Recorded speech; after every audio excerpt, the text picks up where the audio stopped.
Hi, it's Melissa, and in this video I'm going to show you how to do a stitch in crochet that looks just like the purl stitch in knitting. If you've ever seen the garter stitch before, you know it's absolutely gorgeous, and today we're going to do something almost exactly the same but with crochet. So this is the Ripley Cowl pattern, which is one of my newest free patterns on the blog. I'll include all the links in the description box, but believe me, this looks just like the purl stitch in knitting, but it's with crochet. So I'm going to show you in this tutorial how we do the stitch, but before we get started, make sure you download the pattern at the link in the description box.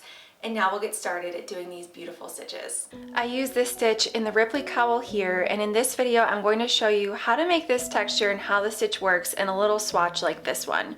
So one thing that you want to keep in mind as you're crocheting this stitch is to keep your tension very loose. Even for experienced crocheters, it's really tempting to make this a tight stitch, and we want to keep it very nice and loose so that the end texture isn't too stiff and it's nice and makes a beautiful cowl like this one. I'm using a bulky wool yarn and a 15mm hook. Now my husband Austin made me this hook, but I'll link some other 15mm hooks in the description box. We're going to start off by making a slip stitch. And then I'm going to make 7 chains, but you can make as many chains as you want.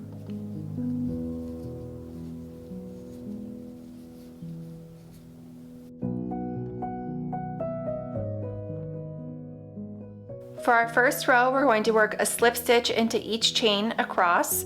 So I'm going to start with the second chain from my hook here, insert my hook, yarn over, and pull that through the stitch and through the yarn on my hook.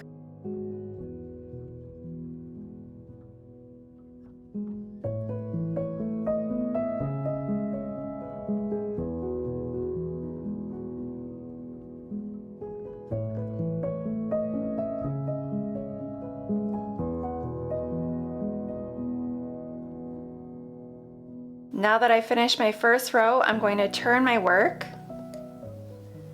and then I'm going to work a chain 1.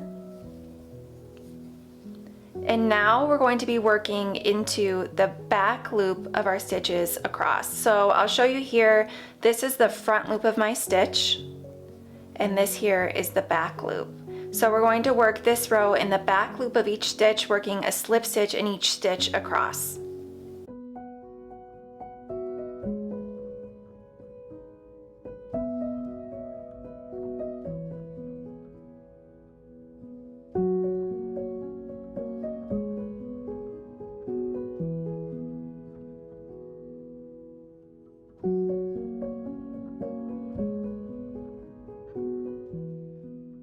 That's the end of our second row. So now I'm going to turn my work again, chain 1, and now we're going to be working into the front loop of our stitches across. So if I look at my previous row, this is actually going to be the front loop here.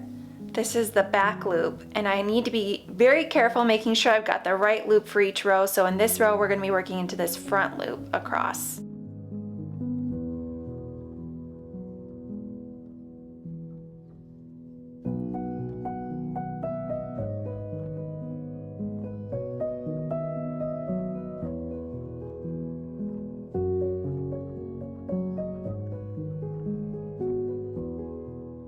Now that I've done a couple of rows, I'm going to continue doing back loop slip stitches for one row, then alternate with front loop stitches for the next row, and just keep alternating back and forth as I work the rows for the stitch. So I'm going to work a couple more rows, and then we'll come back and I'll show you what that looks like. Now that we've worked a few rows, you can see that beautiful garter stitch texture showing on the front side here. Our back side has a little bit of a slight ribbing texture, but one thing that we want to keep in mind as we're working these rows, a little trick I'll share with you, is that anytime you're working with the front side facing you, you'll always be working in the front loops. Anytime you have the back side facing you, you'll be working into the back loops. So that'll just help you keep things straight as you're trying to figure out if you're going in the front loop or the back loop, just in case you forget along the way, because this can be a little bit confusing. But as long as you keep track of that front and back loop, you'll be good to go. I hope you enjoyed this video. I know I absolutely love this stitch, and it was so much fun to work up in this free pattern for the Ripley Cowl. So make sure you grab the full free pattern at the link in the description box, and until next time, I'll see you soon.